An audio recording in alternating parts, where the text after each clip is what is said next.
Minta Tuhan, katakan amin. Haleluya.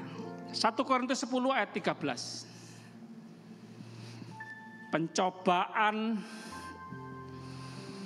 Pencobaan yang kamu alami.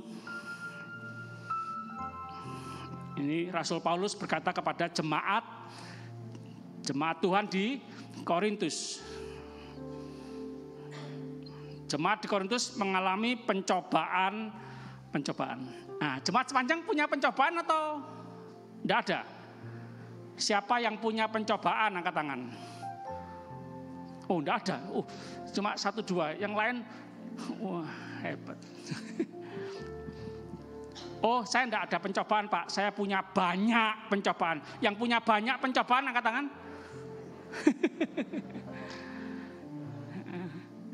Supaya tahu gitu loh, sebelah-sebelahnya supaya tahu. Oh, punya banyak pencobaan, supaya didoakan, dibantu, ditolong, dikuatkan gitu ya. Sekali lagi yuk, siapa yang punya banyak pencobaan angkat tangan? Boleh sambil lihat kanan kiri. Yang enggak angkat tangan, yang enggak punya pencobaan, mau tak kasih pencobaan?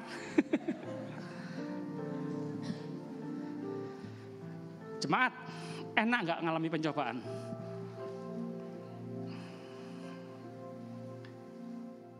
Enak-enak, enggak enak gitu loh ya.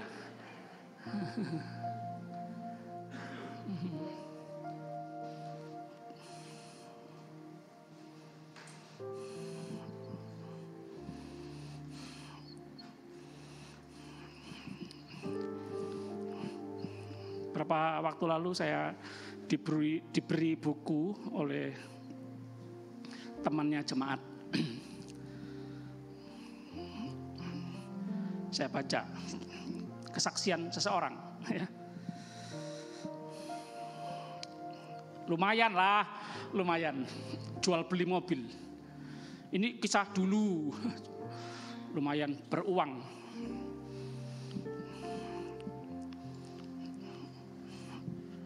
Iki apa kok gak enak motor iki? Sambil nyetir. Bunyi-bunyi apa ini? Anak kecil ditabrak. Waduh. Makanya kalau setir fokus, jangan tolak-toleh. HP-an bahaya memang ya. Waduh, mati ini. Masa berkumpul. Anak mati, aku mati. Dihakimi masa. Yesus Tuhan. Kalau seperti itu nyaris mengalami maut orang lain, anak kecil, maut diri sendiri, baru wis ndak inget harta benda, ndak inget uang, yang penting selamat. Yang selamat katakan amin.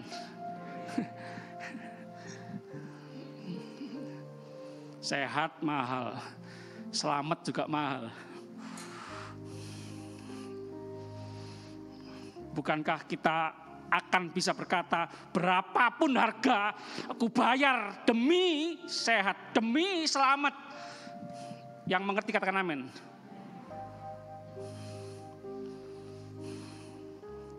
Oh Tuhan tolong, jemaat gak menghakimi dia.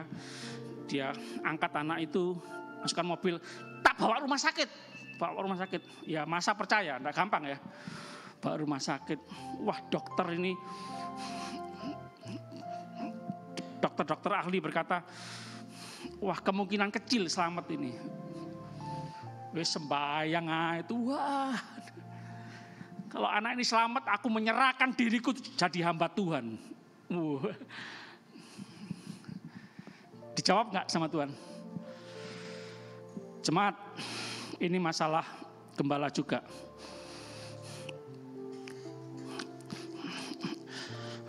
Pak Gembala doakan kalau sehat, kalau sembuh melayani Tuhan, ke gereja, puji Tuhan. Tapi berapa yang ingkar janji? Janji tinggal janji, ya. Sudah lupa. Sudah sehat, sudah lupa.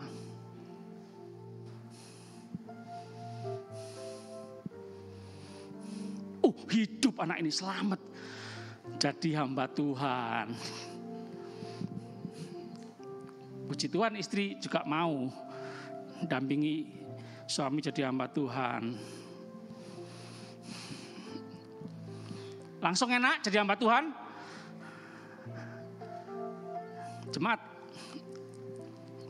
hari-hari ini, tahun-tahun ini sulit loh gereja, sekolah Alkitab menemukan anak-anak muda yang mau menerima panggilan Tuhan jadi hamba Tuhan. Yang mau, yang bersedia jadi hamba Tuhan. Yang mau sekolah Alkitab, sulit loh, nyaris jarang. 1, 2, 3. Kok kayak jadi hamba Tuhan ini kayak mulai dibenci gitu ya, nggak disukai ya. Bukan cita-cita ya jadi hamba Tuhan, jadi gembala ya.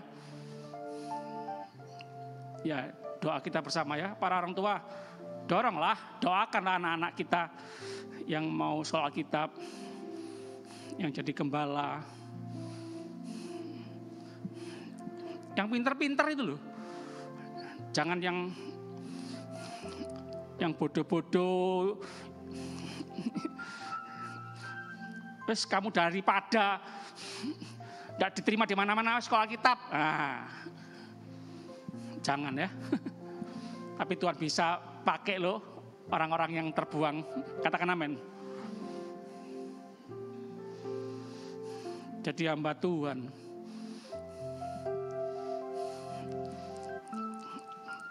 Tujuh bulan. Berapa? Bukan 7 hari, bukan 7 minggu. 7 bulan. Susah ekonomi. Selama 7 bulan tidak ada sarapan pagi. Istri sempat ngomong, yang tahu gini kok saja jadi hamba Tuhan, susah, melarat. Istriku, kamu mau tiap pagi sarapan tapi aku mati, anak yang dulu itu mati. Atau anak itu hidup, aku hidup jadi hamba Tuhan tapi tidak ada sarapan, milih yang mana? Iya wes, tidak apa-apa wes, tidak ada sarapan. Susah. Memang dunia bumi yang sudah jatuh dalam dosa ini susah. Pencobaan memang nangis susah. Ujian memang susah. Proses pembentukan karakter kita susah. Diminta untuk mengandalkan Tuhan, berharap Tuhan sungguh-sungguh. Memang susah, nangis.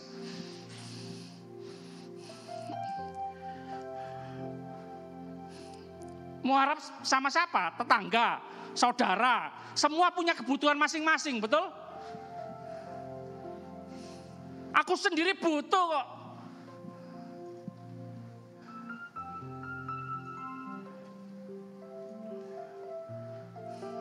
Berapa waktu lalu seorang nenek nangis-nangis. Suami dicocok PT. Ya, kita guyu. Dia nangis. Apalagi masa pandemi ini, Jawa Timur berapa ribu terjadi perceraian. Suami tidak kuat kaya, kawin lagi, istri tidak kuat miskin, minta cerai. Nangis-nangis masalah suami, masalah ekonomi, masalah anak, masalah menantu, masalah cucu.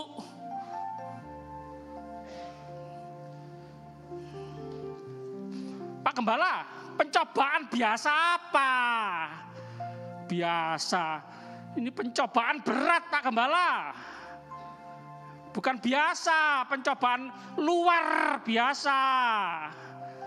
Tidak kuat aku. Jemaat, pencobaannya yang luar biasa atau Tuhan kita yang luar biasa?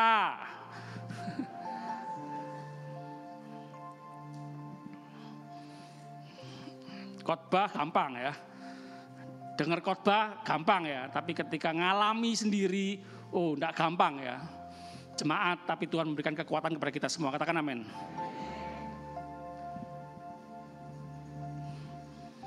Tujuh bulan enggak sarapan, anak cacat, Dulu hidup enak, jual beli mobil untung lumayan besar. Sekarang harus kerja apa? Hamba Tuhan, tapi kadang-kadang ya enggak mengharapkan orang, enggak mengharapkan jemaat 1, 2, 3 orang. Ya wes sopir bemo.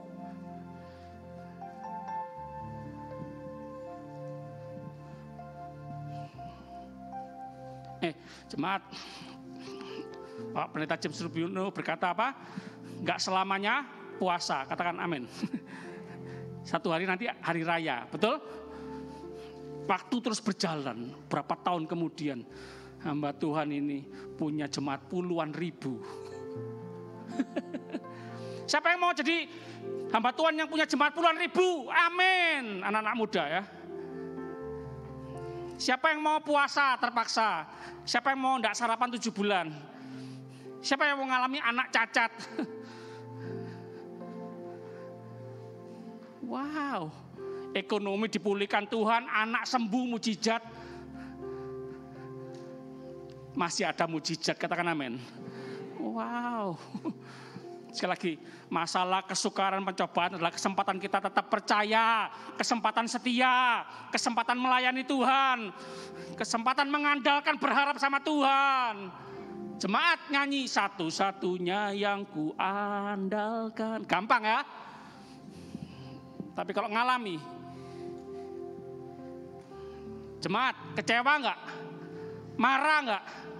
Teman tidak bisa diandalkan, keluarga nggak bisa diandalkan, kecewa nggak, marah nggak? Atau, oh iya, kesempatan aku mengandalkan Tuhan wes, Tuhan tidak pernah mengecewakan, berkatnya, miliknya, kuasanya tak terbatas, manusia terbatas, katakan amin. 1 Korintus 10 ayat 13. Pencobaan yang kamu alami ialah pencobaan biasa. Jemaat, biasa atau enggak? Biasa atau berat? Biasa atau luar biasa? Yesus luar biasa, katakan amin. Jemaat Tuhan, jemaat di Korintus ini latar belakangnya, dulunya, sama-sama katakan dulu, penjahat, para penjahat, para penyembah berhala, lalu jadi Kristen. Korintus ini kota besar dan hidup masyarakatnya sangat duniawi. Wah, ini tantangan gereja.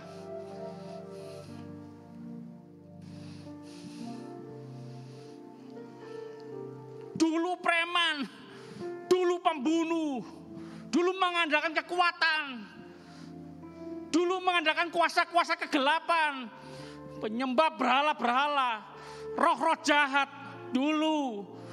Jadi Kristen tidak langsung enak kan, juga ngalami ujian kan, ngalami pencobaan kan, dari manusia, dari kuasa kegelapan. Ada suara-suara kan, oh enak dulu toh, kamu jadi Kristen, apa kamu melarat toh, tetap melarat toh, tambah melarat toh, tambah dientekno, tambah dihabiskan toh, malah nol. Buat apa melayani Tuhan Yesus? Nah kan gitu kira-kira. Banding-bandingkan. Iya enak biyen yo. Enak dulu ya. Ya apa? Tetap mengiring Tuhan, ikut Tuhan Yesus atau kembali. Ini. Kalau jadi Kristen, kalau ikut Tuhan Yesus langsung enak. Langsung diberkati, langsung diangkat tinggi. Oh gampang, semua ingin. Betul atau benar?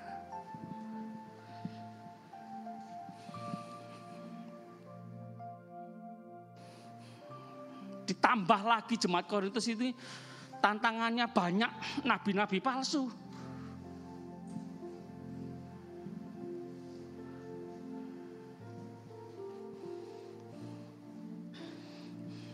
tema besar 1 Korintus ini masalah-masalah jemaat. Jemaat juga punya masalah, gereja juga ada masalah.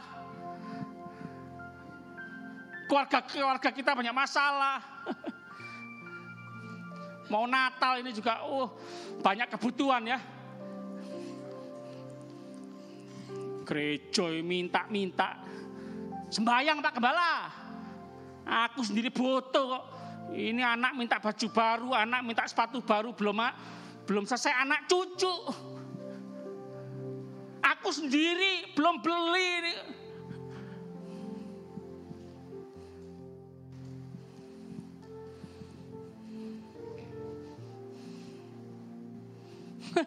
Semua butuh uang.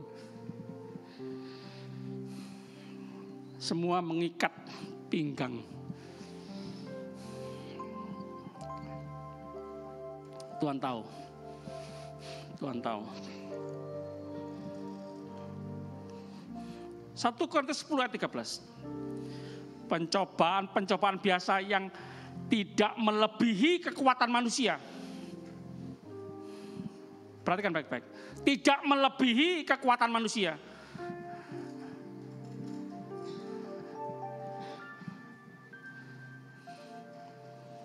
Sebab Allah setia. Ini yang harus kita pegang. Allah setia. Allah tidak pernah meninggalkan kita sedetik pun. Semua yang terjadi seizin Tuhan. Tuhan yang punya kuasa surga dan bumi. Kuncinya di ini, Allah. Allah tidak pernah berubah. Kuasanya tidak pernah berubah dulu, sekarang, sampai selama-lamanya. Dan karena itu Ia tidak akan membiarkan kamu dicobai melampaui kekuatanmu. Pada waktu kamu dicobai, Ia akan memberikan kepadamu jalan keluar. Selalu ada jalan keluar. Selalu ada solusinya. Bersama Tuhan bisa. Bersama Tuhan kita kuat. Jemaat diingatkan, seperti kepada jemaat Korintus juga jemaat di sepanjang. Ketika mengalami pencobaan, hati-hati, jangan terpancing. Rasul Paulus berkata kepada jemaat di Korintus, jangan kita menginginkan lagi hal-hal yang jahat. Dulu biasa jahat dibalas dengan jahat, biasa toh. Tampar pipi kiri, balas pipi kanan. Kalau orang Kristen tampar pipi kiri, kanan kasih, minta baju, kasih sekalian jubahnya. Disuruh jalan 1 kilometer, tambah jalan 3 kilometer kira-kira begitu.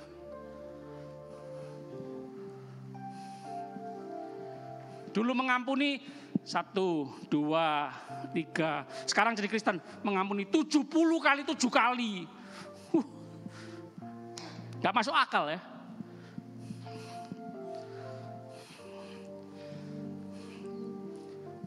Dicobai tidak melampaui kekuatanmu.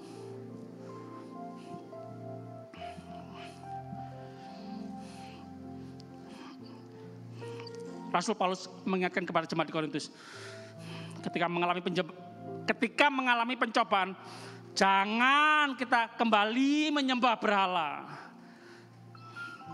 Ketika mengalami pencobaan, jangan melakukan percabulan.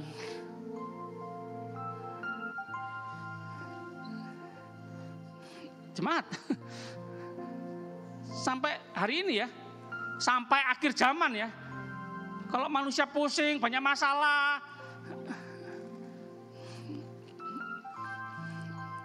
lupa kalau Tuhan setia, itu bisa lari ke penyimpangan seksual, lari dari rumah. Wes sumpek aku, gak kerasan aku di rumah, lari bersama pelacur, cari hiburan. Jangan. Rasul Paulus juga lagi berkata kepada jemaat di Korintus, jangan mencobai Tuhan. Jangan bersungut-sungut, mengomel. Kembali lagi ya, diingatkan seperti Israel kuno ya. Ngalami mujizat, oh Tuhan maha kuasa, Tuhan maha besar, Tuhan baik. Tidak ada air, tidak ada makanan, ngomel, bersungut-sungut. Enak dulu, meskipun di tanah perbudakan, enak dulu. Musa mau dilempari batu, kira-kira begitu.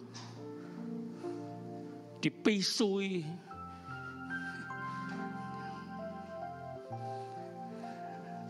Hati-hati.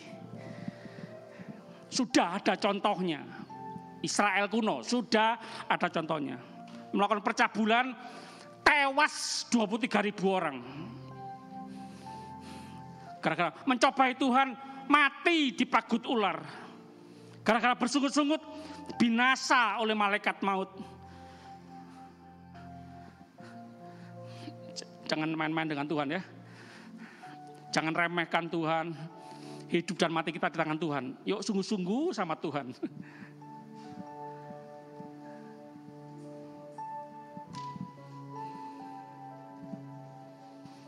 Rasul Paulus mengingatkan kepada jemaat di Korintus. Jemaat, bukankah kita ini satu tubuh dengan Kristus? Bukankah tubuh Kristus, darah Kristus menyatu dengan kita? Nah, Pecahan Kudus. Kita nangis, Yesus ikut nangis kok. Kita susah, Yesus ikut susah kok. Yesus pernah menjadi manusia sama seperti kita. Jemaat sekali lagi, kuat dan teguhkan hatimu. Semua yang terjadi seizin Tuhan.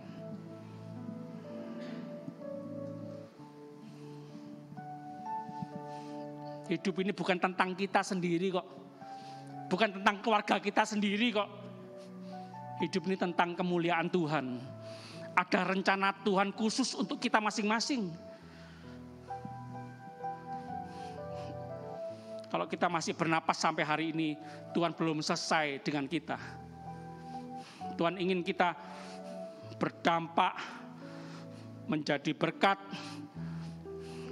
membawa keuntungan bagi banyak orang di sekitar kita. Tuhan memakai kita masing-masing. Yang setuju katakan amin. Haleluya.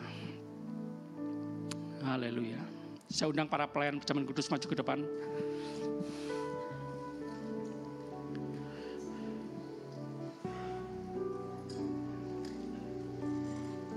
Semusim berlalu, lebih luas dari samudra kebaikan-Mu Bapa.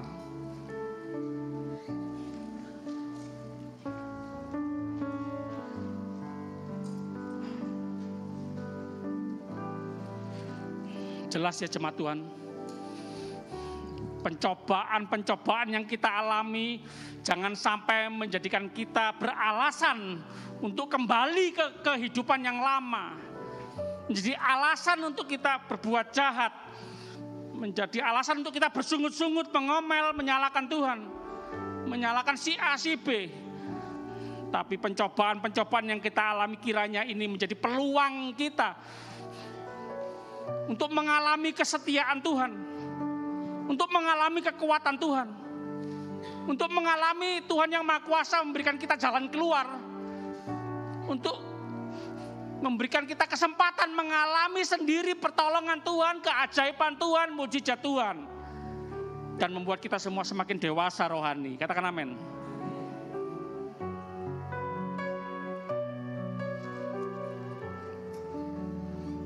Iya tahu Pak Gembala, tahu. Tapi aku tidak kuat. Sama ya. Seperti teriakan Yesus Kristus di Taman Getsemani. Bapa, sambil tetesan cairan-cairan yang keluar dalam tubuhnya seperti tetesan darah. Kalau boleh penderitaan ini lalu daripadaku, tapi bukan kehendakku yang jadi, kehendak-Mu yang jadi. Kita belum mengeluarkan tetesan darah.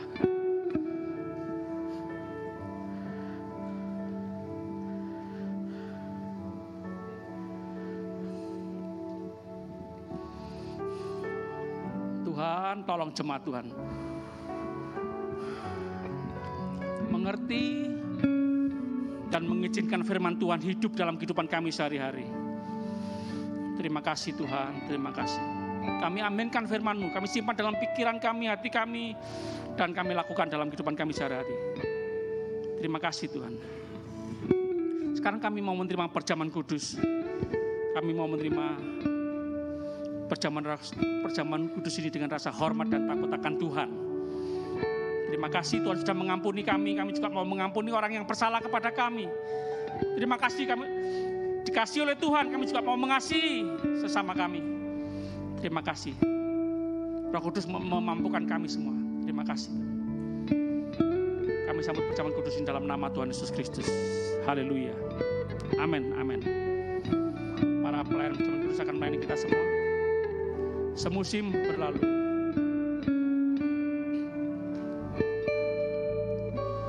Semusim berlalu, namun Kau selalu pelihara aku.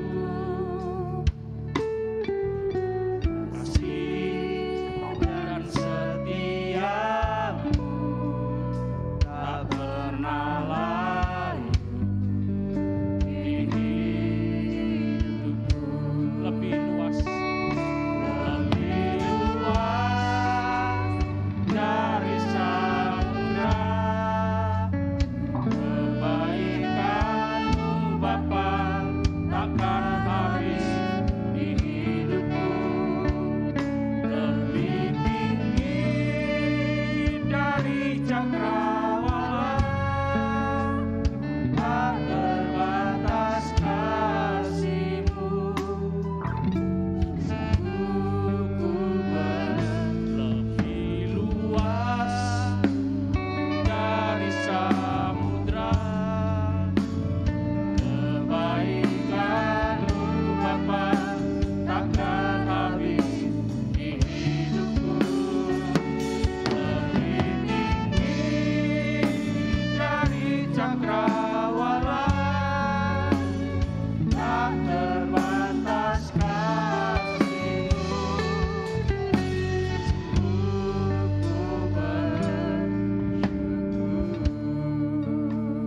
Jemaat sendiri ya, sama piano, semusim.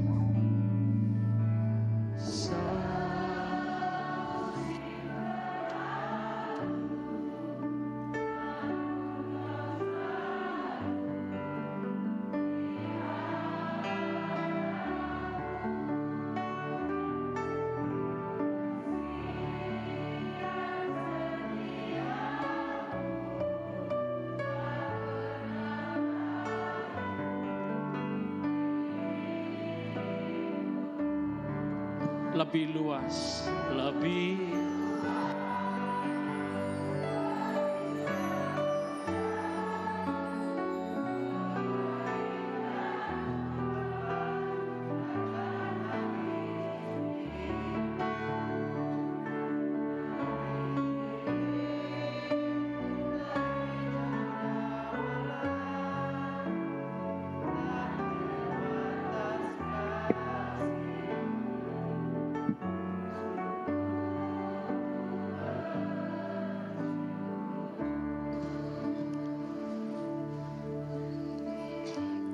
yang belum bisa angkat tangan, yang belum mendapatkan hostia dan anggur.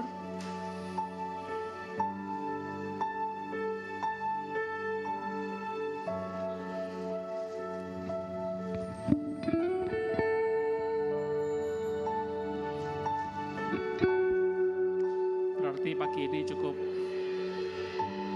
banyak, lebih banyak dari bulan lalu.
Sudah semua?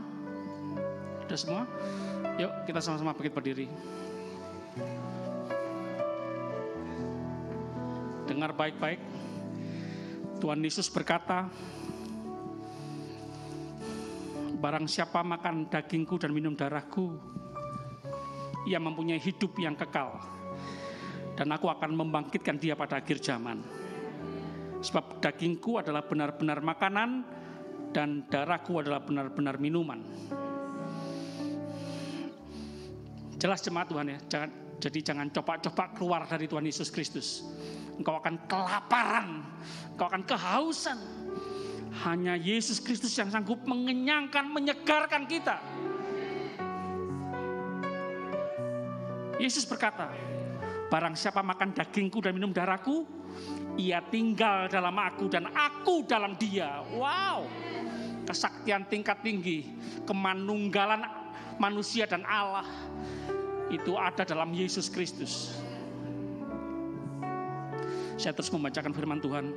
Sebab apa yang telah kuteruskan kepadamu telah aku terima dari Tuhan, yaitu bahwa Tuhan Yesus pada malam waktu ia diserahkan mengambil roti, dan sesudah itu ia mengucap syukur atasnya. Ia memecah-mecahkannya dan berkata, inilah tubuhku yang diserahkan bagimu. Perbuatlah ini menjadi peringatan akan aku. Jemaat yang kasih Tuhan, bukankah roti yang telah dipecahkan ini adalah persekutuan dengan tubuh Kristus? Kita makan dengan percaya dalam nama Tuhan Yesus.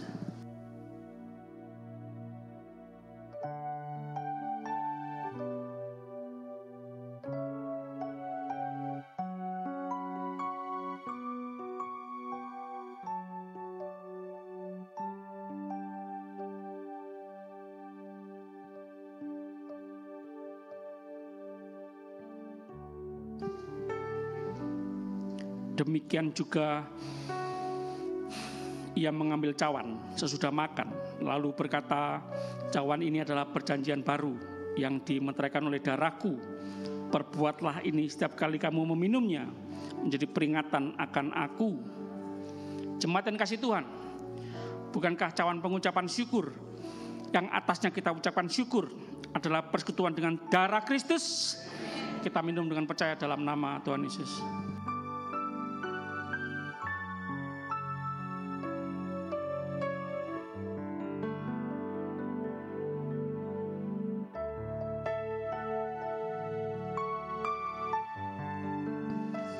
Terima kasih Tuhan,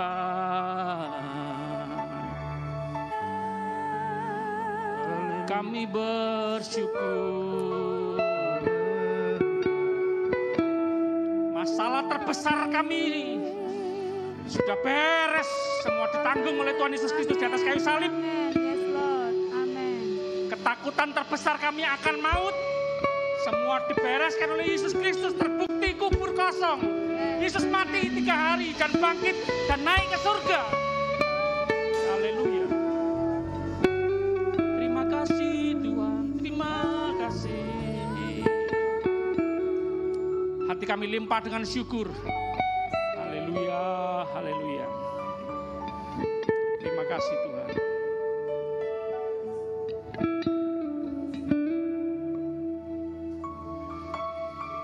Haleluya. Terima kasih.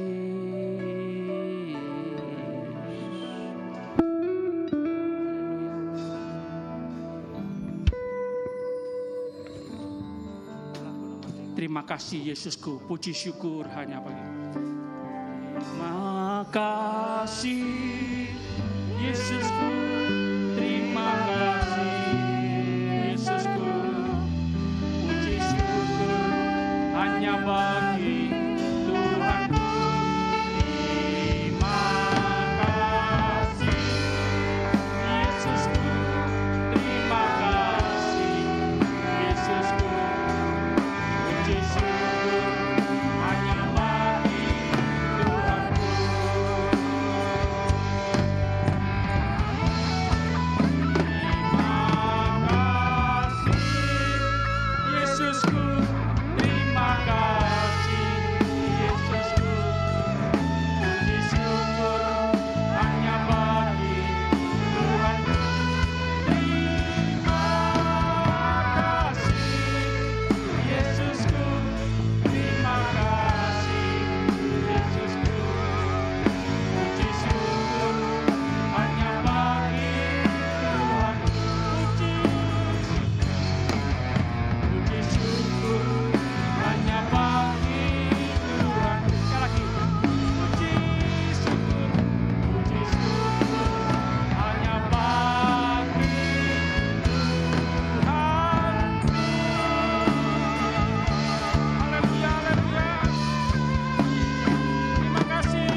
Haleluya, kami terima dengan percaya, dengan iman, semua yang terbaik dari Tuhan, perlindungan penyertaan Tuhan yang sempurna, anugerah kasih karunia Tuhan melimpah dalam kehidupan kami setiap pribadi, keluarga kami, gereja kami, kota kami, negeri kami. Semua penuh dengan kemuliaan Tuhan, penuh kasih Tuhan, penuh hikmat Tuhan. Terima kasih Tuhan, terima kasih. Pertobatan yang besar terjadi. Haleluya. Semua jemaat Tuhan menyenangkan hati Tuhan. Haleluya. Terima kasih memberikan hati kami sebagai kado untuk Tuhan Yesus. Haleluya. Terima kasih. Terima kasih Tuhan. Kami berdoa, kami percaya, kami bersyukur demi nama Bapa, Putra, Roh Kudus, Allah yang esa, yang kami panggil dalam nama Tuhan Yesus Kristus, Tuhan dan Juru Selamat kami yang hidup, yang punya kuasa surga dan bumi. Semua yang percaya sama-sama katakan amin, amin, amin. Tuhan semua berkati.